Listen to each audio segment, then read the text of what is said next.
Lord,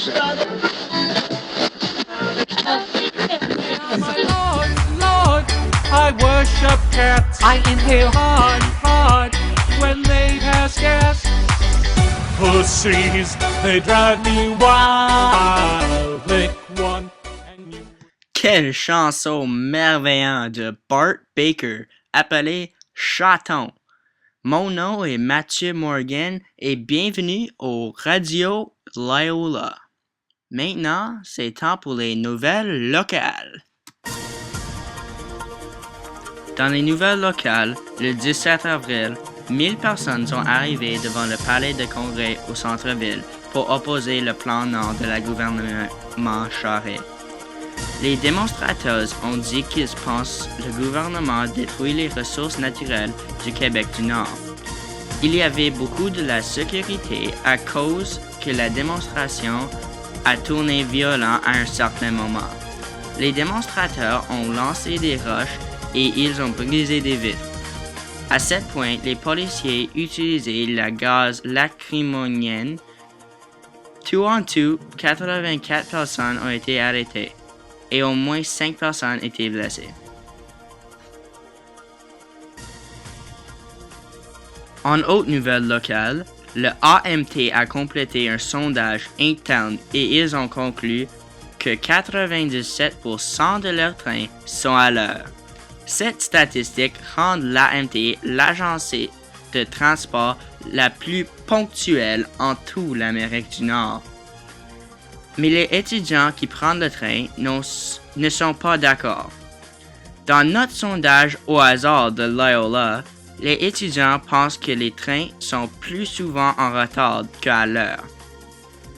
85% de les étudiants demandés ont répondu qu'ils pensent que le sondage de l'AMT ne sont pas précis. Aussi, une partie de notre sondage a inclus les idées que les étudiants pensent de la relation publique de l'AMT. Seulement 12% ont dit qu'ils sont satisfaits. Et maintenant, aux actualités nationales avec Mitchell Sudano. Les protestations continuent.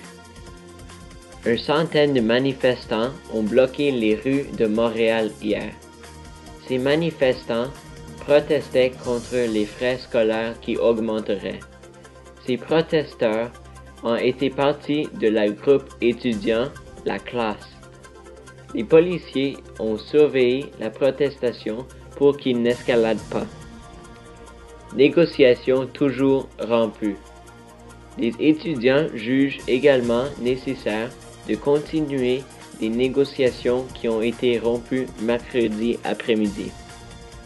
Les groupes étudiants universitaires et collégiales ont refusé de poursuivre les négociations après que le ministre de l'Éducation, Lynn Beauchamp, ait exclu la classe des discussions.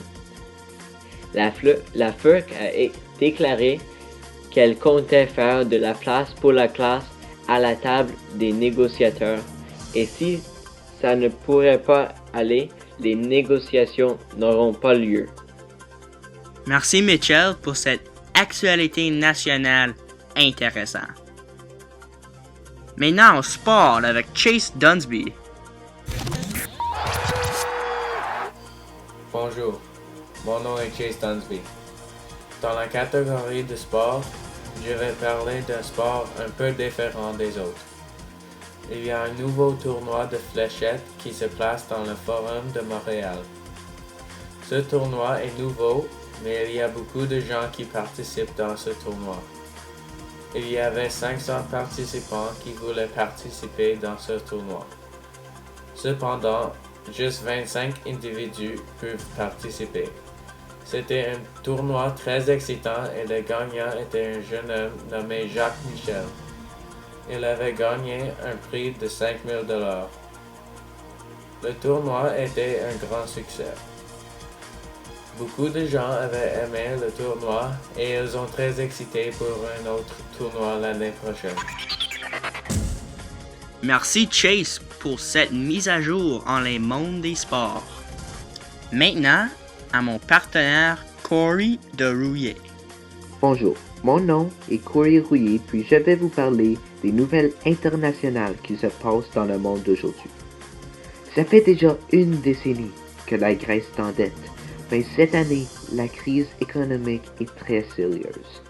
On a reçu des nouvelles de la Grèce cette semaine, puis présentement la Grèce s'endette 485 milliards de dollars. Comment tout ça s'est passé? Bien, la Grèce est vécue au-dessus de ses moyens depuis avoir même sa participation avec l'euro. Après avoir adopté l'euro, les dépenses publiques ont grimpé et les salaires du secteur public ont pratiquement doublé. Cependant, alors que l'argent a coulé sur les coffres du gouvernement, son revenu a été touché par l'évasion fiscale généralisée. Lorsque la crise financière mondiale a frappé, la Grèce était mal préparée à faire face. Il a été donné d'euros de prêt d'urgence de 110 milliards en mai 2010 pour l'aider à traverser la crise. Et puis en juillet 2011, il a été affecté à recevoir une autre 109 milliards d'euros. Mais ce n'était toujours pas considéré comme suffisant. Et puis en octobre 2011, la zone euro a demandé aux banques d'être d'accord avec une participation de 50% sur leur exploitation grecque, aux côtés d'un renforcement de 130 milliards d'euros de renflouement. Depuis ce temps, la situation économique en Grèce se dégrade encore et le nouveau contrat implique une dette encore plus grosse que celle consentie par les banques. Puis ça, c'est les nouvelles internationales d'aujourd'hui. Et maintenant, pour l'anecdote du jour, par moi, Metro Sudano. Le sujet de l'anecdote d'aujourd'hui est Pablo Picasso. Picasso mangeait souvent dans les plus grands restaurants et dessinait souvent sur son serviette. Un jour, le propriétaire lui proposa de ne pas payer la facture si l'artiste lui laissa son serviette. Quelques minutes plus tard, le propriétaire est revenu pour voir le progrès de son client. Il lui a dit « Maître, pourriez-vous signer votre dessin ?» Alors, Picasso a répondu « Non, je paie la facture, mais je n'achète pas le restaurant. » Capoté! Quelle anecdote du jour excitant! Merci, Mitchell. Les divertissements. Dans la catégorie des divertissements, je vais parler des cinémas. Take your sticking paws off me, you damn dirty ape! Il y a beaucoup de nouveaux films qui sont à l'affiche. Les films comme 21 Jump Street, C'est la guerre, La cabane des bois, La colère des titans, Hunger Games et beaucoup d'autres films populaires sont maintenant à l'affiche. En plus, il y a un film bientôt à venir très populaire, Avengers. Ce film sera à l'affiche le 4 mai 2012. Le film le plus populaire maintenant à l'affiche est le film Hunger Games. Ce film est une adaptation du livre de Susan Collins. Beaucoup de jeunes adolescents attendaient ce film avec impatience. Ce film est un grand succès commercial. Plusieurs nouveautés seront bientôt à l'affiche. Bon cinéma. Merci, Chase. Et je pense que Corey, vous avez le météo maintenant? Salut, Corey ici pour vous donner la météo de la semaine prochaine et aussi vous donner des petits conseils pour survivre la sécheresse méchante qui vous attend. Fait que lundi, nous attendons un maximum de 17 degrés, un minimum de 8 degrés Celsius. Mais portez un coup de vent car les vents froids et forts sont sur la chaîne. Mardi, nous attendons un maximum de 22 degrés, un minimum de 14 degrés Celsius avec un ciel ensoleillé. Alors portez vos shorts et partez pour une promenade en vélo. Le mercredi, nous nous attendons à avoir un ciel partiellement nuageux avec 40% de chance de précipitation et un maximum de 24 et un minimum de 16 degrés Celsius.